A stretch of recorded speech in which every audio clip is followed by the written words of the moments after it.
늘어지고 그리고 또 마음이 아프기 때문에 이제 어떤 일을 뭐 하겠다는 그런 이 마음의 어떤 이런 마음의 의욕이 상실되어 버립니다. 어깨는 쭉 늘어지고 그리고 진짜 그 사람도 우울증에 걸릴 수 있지 않습니까? 몸에도 안 좋고 또 병이 날 수도 있는 겁니다. 근데 이거는 이제 우리 신앙이 또 마찬가지예요. 여러분 우리 신앙인들도요 낙심에 빠질 수 있다는 것. 우리 신앙인들도요 진짜 침체에 빠질 수 있는 것이고요. 진짜 아주 이 마음 여기서도 그냥 포기하고 싶은 마음이 막 굴뚝까지 일어날 때도 있다는 것입니다. 여러분 가정에 위기가 있어 보세요. 자녀의 위기가 있어 보시기 바랍니다. 삶에도 위기가 막 오는 거예요. 근데 앞날에 이 진로가 불투명하고 그리고 우리의 삶에 있어서 막 이런저런 그냥 엄청 일들이 막 벌어지고 건강에 이상이 오고 위기가 오고 그럴 때 우리는 어떻게 될 수 있습니까? 우리 신앙인을 할지라도요 낭망이 될 수 있다는 겁니다. 우리가 인생하다 보면은요 이 낭만된 일들을 안 만날 수는 없을 것 같아요. 한 번, 두 번, 몇 번이라도 우리가 이 생 살아가면서 이 만날 수 있는 것인데 이때 우리에게 필요한 게 무엇입니까? 우리 신앙인도 그런 일을 만날 수 있지 않습니까? 제가 얘기하지 않았습니까? 이런 일을 만났을 때요. 낙심되고 정말 포기하고 싶은 마음이 생길 때 그때 우리에게 필요한 것이 무엇입니까? 신앙의 힘 아닙니까? 그죠? 이때 우리에게 뭐가 필요한 거라고요? 내가 가지고 있는 신앙과 믿음 그 힘이 정말 실력을 발휘할 때인 것이죠. 그래서 우리가 여러분 낙심되고 여러분들 하는 일을 하다가 또 공부하다가 때문에 선한 일을 하다가 진짜 이 쉽지 않은 일을 만났을 때 여러분 그때 뭘 생각이 되겠습니까? 나의 하나님 나를 주시니까 예수 그리스도 그 신앙 그 믿음 그걸 가지고 나가는 겁니다. 가지고 나갈 때 어떻게 나가야 되겠습니까? 자극적인 믿음을 가지고 나가야 한다는 거예요. 여러분 이 느헤미야를 보면은요 이 느헤미야도 마찬가지입니다. 느헤미야 6장에 보면은요 6절에 보면은요 여러분 느헤미야가 이 산발락과 도배로부터 조소도 받고 피해를 받고 그리고 또 이제 약도 오르는 그런 얘기도 많이 듣지 않았습니까? 그래서 불구하고 이 느헤미야가 어떻게 했습니까? 여기 6절에 보니까 우리는 성산 일을 계속하였다. 느헤미야가 그 얘기 듣고 그 말 듣고 충격받아서 낙심돼가지고 물론 낙심될 상황도 있었겠죠. 포기하신 마음도 한두 번 들 수 있다고 저는 생각이 됩니다. 그러나 그 일을 멈추지 않았다는 거예요. 계속해서 적극적인 어떻게 했습니까? 행동을 시작한 겁니다. 계속해서 그 성을 쌓기 시작했잖아요. 그래서 51일 만에 그것을 완성하지 않습니까? 이게 좀 중요하다고 봐요. 진짜 우리가 살다 보면서 낙심된 일을 만날 수 있지 않습니까? 포기하고 싶은 마음 생길 수 있지 않습니까? 그러나 이때 우리가 생각할 수 있는 것은 믿음 가지고요. 자극적으로 나가는 거예요. 이게 우리 신앙의 모습이라는 것이죠. 마가복음 2장에 보면 이제 어떤 일이 나오냐면 예수님이 가버나움에 이제 들어가셨습니다. 가버나움에 들어가셔가지고 집에서 이제 있으면서 가르치기도 하시고 또 이제 많은 병자들을 고치기도 하시고 이런 사역을 하고 계셨어요. 예수님이 이제 딱 들어오시니까 그냥 이 소문이 그 가버나움일 때 쫙 그냥 소문이 퍼지지 않았겠습니까? 아주 한 중병자가요. 이제 뭡니까 자기 친구인지 하여튼 친척인지 하여튼 그 네 사람에 의해서 이제 들것 정도겠죠. 들것에 이제 실려가지고 예수님에게 온 겁니다. 예수님이 가버나움에 오셨고 그리고 예수님을 만나기만 하면은 나의 중병 분명히 나을 것이고 또 친구들도 생각하지 않겠습니까? 이 친구가 예수님 만나기만 하면은 지금까지 고통당했던 이런 모든 것이 다 보상받고 그리고 이제 건강 회복되어질 것이고 이런 믿음을 가지고 이제 예수님을 이제 만나기 위해서 온 거예요. 자, 4명하고 5명이죠. 누운 사람 한 사람까지 해가지고.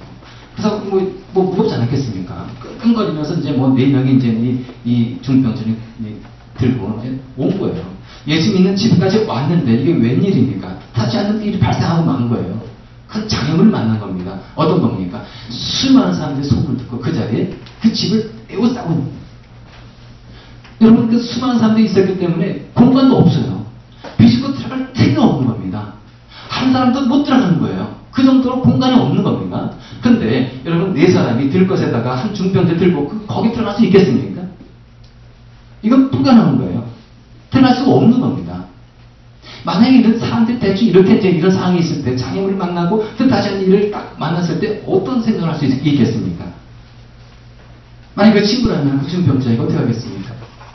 야, 근데 저거는 너 예수 만나기 좀 어려울 것 같다. 너 이대로 살면, 너 이대로 살 수밖에 없는 그런 운명인가 보다. 너 이대로 살 수밖에 없는 그런 발자인가 보다. 확신하고 돌아갈 수 있는 겁니다. 아니, 이 상황이 지금 들어갈 수도 없고, 예수를 만나서 치료받을 수 없는 상황이 분명한데, 사람이 이렇게 생각할 수 있지 않겠습니까? 이 중병자 딱심돼가지고, 이 상황에서 지금 어떻게 소리 뚫고 할 수 있겠는가? 수많은 사람들, 나보고 이 심한 환자들도 저기 지금 엄청나게 와 있는데, 내 차는 언제 올 것이고, 어떻게 들어갈 것인가? 사람이 소망이 끊어지고요. 낭만될 수 있는 사람인 겁니다. 그러면 이제 이 내 사람이 그냥 돌아가느냐? 그게 아니라는 거예요. 다 틀렸다. 이제는 가능성도 없다. 야, 이제는 뭐 이제 더 이상 어떻게 뭐 방법도 없다. 해가지고 돌아가느냐? 이게 아니라는 거예요. 그런 이제 온 사건을 둘러봅니다. 이들은요, 이 네 명은 먼저 우리가 전제를 생각할 게 무엇입니까? 예수님을 만나기만 하면은, 예수님 앞에 가기만 하면은, 분명히 이 친구는, 이 사람은 낫는다. 이 분명한 믿음 갖고 온 거 아니겠습니까? 이 믿음이 있으니까요, 여러분 그냥 돌아가지 않고요, 어떻게 합니까? 막 그 집을 살펴보는 겁니다. 어떻게 할 방법이 없는가? 막 찾는 거예요. 막 여기서 찾다 보니까, 딱 보니까 지붕이 나요. 사람은 지붕이 올라가지 않고, 그냥 밑에 땅에서만, 이 정물 통해서 막 들어가려고 그러는 거예요. 물 통해서. 이 사람은요, 거기에서 이 지붕을 올라갑니다. 올라가가지고 지붕을 다 뜯어내는 거예요. 다 뜯어내가지고, 거기에다가 이 환자를, 중병자를 예수님이 있는 그곳에 그대로 내리죠. 예수님 그걸 보셨습니다. 얼마나 믿음 있는 그 모습인지, 얼마나 적극적으로 믿음 가지고 행하는 모습인지 예수님이 칭찬하죠. 그 사람이 믿음을 칭찬하시고 그 중병자를 치료하시지 않습니까? 여러분, 길이 없는 게 아닌 거예요. 길이 있는 거예요. 우리가 찾지 않아서 길이 없는 것이지, 여러분 찾기만 하면 길은 있는 겁니다. 우리가 진짜 낭망하고 포기만 하지 않으면은 여러분 길은 있는 것이고 찾을 수가 있는 거예요. 여러분 그 마태복음 7장 8절에 보니까요, 구하라 그러면 너에게 주실 것이요, 찾으라 그러면 찾을 것이요, 문을 두드리라 그러면 너에게 열릴 것이니 찾으라 그러면 찾을 것이요. 우리 예수님께서 하신 말씀입니다. 여기 보니까 구하라 그러면 너에게 주실 것이요, 그리고 또 뭐라고 말씀하셨습니까? 두 번째 보니까요, 찾으라 그러면 찾을 것이요. 우리가요, 믿음 가지고 적극적으로 찾으면 찾을 수 있다는 거예요. 아무리 내 앞에 장벽이 있고, 아무리 큰 진짜 장문이 있다 할지라도, 우리가 진짜 믿음 가지고 적극적으로 찾기만 한다면은 찾는다는 거예요. 다시 우리가 이제 어떻게 되겠습니까? 이 말씀대로 여러분들의 앞에 아무리 장벽이 있고, 아무리 어려운 문제가 진짜 쌓여 있고 할지라도요, 여러분 어떻게 되겠습니까? 우리 크리스찬의 모습은 무엇이어야 되겠습니까? 구해야 되는 것입니다. 두려야 되는 거예요. 그리고 찾아야 한다는 것입니다. 1년 동안 열심히 진짜 기도하고, 이제 이 마음에 손을 놓고 1년 동안 열심히 기도했는데 기도응답은 없고, 자꾸 낭만이 될 수 있을 거라고 봐요. 2년 동안 진짜 그냥 우리 가정을 위해서, 그리고 이제 아내의 변화와 남편의 변화와 우리 자녀의 변화를 위해서 아무리 기도했지만은 기도응답이 없을 때 잘 낭만할 수 있는 겁니다. 우리가 하나님 일을 할 때 그렇지 않습니까? 하나님 일을 한다고 하지만은 진짜 그냥 진짜 뭐 진짜 어떻게 뭐 그냥 그 기쁨도 없고, 마음은 그냥 식어져 있는 것 같고, 그리고 막 애를 쓰지만은, 여러분 시간 지나면 사람이 낭만이 되는 거예요. 그래도 불구하고 여러분, 우리가 어떻게 되겠습니까? 낭만하지 않고, 여러분들 포기하지 않고, 우리가 나간다면요, 하나님의 때에, 하나님의 방법에 하나님께서 우리에게 거듭해 주신다는 거, 우리가 꼭 믿어야 되지 않겠습니까? 여러분 느헤미야 있지 않습니까? 이 느헤미도요, 여러분 어떻게 됐습니까? 산발락, 그 다음에 도비아가 비아냥거리고, 그리고 진짜 온갖 조롱을 하면서 막 비난의 말을 퍼붓고 그랬지만은, 여러분 이 느헤미야는요, 그것을 잘 참고 견디면서 계속해서 이것을 일을 진행해 나갔다는 것. 그러면서 이제 이 6절에 보니까요, 이런 얘기가 나옵니다. 우리는 또 4절 보니까요, 우리의 하나님 들어주십시오. 이거 누가 하는 기도입니까? 느헤미야가 기도하는 거예요. 1절, 2절, 3절까지는 산발락과 도비아의 그 엄청난 퍼붓는 그러한 그 분노의 이 말과 비난거리는 그런 이 말을 듣고서 그 느헤미야가 그 말 듣고서 어떻게 했느냐 보니까, 우리 하나님 들어주십시오 하면서 지금 하나님 앞에 조용히 무릎 꿇고 있는 이 느헤미야의 모습을 볼 수가 있다는 사실이에요. 우리가 낙심되고요. 그리고 진짜 이 어려운 일을 만나고 그럴 때는 어떻게 되겠습니까? 니에미아처럼요. 저기 무릎을 꿇는 거예요. 여러분 낙타 무릎 여러분 들어오셨습니까? 낙타 무릎. 이 낙타 무릎 하면 이제 기독교에서 이제 많이 사용합니다. 어떤 식으로 사용하냐면은 하나님 앞에 기도를 진짜 무릎 꿇고 기도하는 사람들의 이 모습, 기도하는 사람을 우리는 낙타 무릎 이렇게 이제 표현을 합니다. 그래서 그 교회에서 이제 기도 많이 한 사람을 낙타 무릎을 가졌다 이렇게 이제 얘기를 합니다. 근데 여러분 이 낙타가요 신비한 동물이에요. 왜냐하면 이 낙타는 이제 사막 광야에 사는 동물 아닙니까? 근데요 여러분 이 낙타는요 눈썹이 굉장히 길대요. 왜 긴지 아십니까? 여러분 이 사막에 이제 지나가면은요 많이 바람만 불지 않습니까? 그러면 눈을 못 뜹니다. 웬만한 사람이면요. 그러면 이 모래가 막 눈에 들어가니까 어떻게 눈을 뜰 수 있겠습니까? 그다가 길을 잃어버리고 막 그럴 수 있지 않습니까? 낙타는요 눈썹이 길어가지고요 웬만한 바람이 불고 모래가 부러져도요 눈을 뜨고 갈 수 있다는 겁니다. 그래서 이 낙타는요 사막에서 길을 잃어버릴 염려가 없는 동물이잖아요. 목적한 대로 길을 찾아간다는 것입니다. 그리고 이 낙타는요 여러분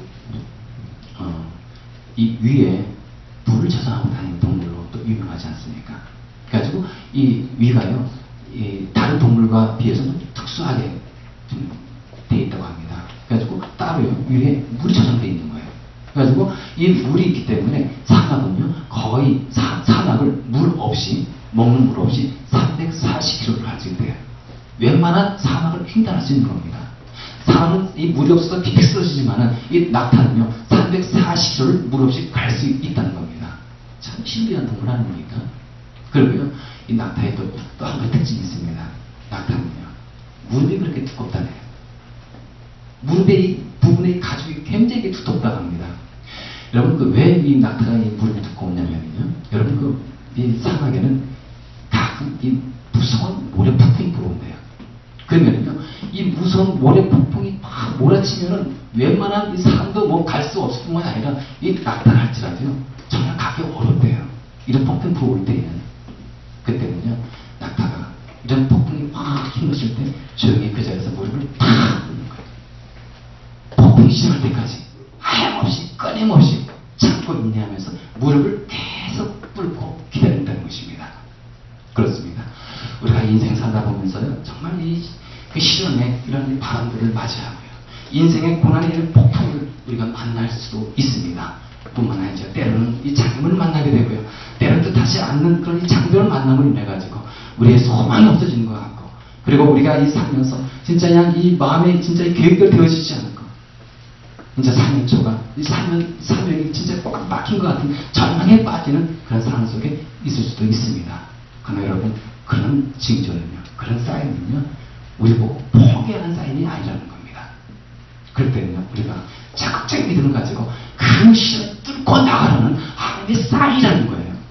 그런 이런 징조가 있을 때, 그런 어려움이 있을 때 하염없이 무릎 꿇고 조용히 하나님 앞에 의지하며 나가는 하나님의 사인인 줄 여러분 믿으시기 바랍니다. 기도하지 않겠습니다.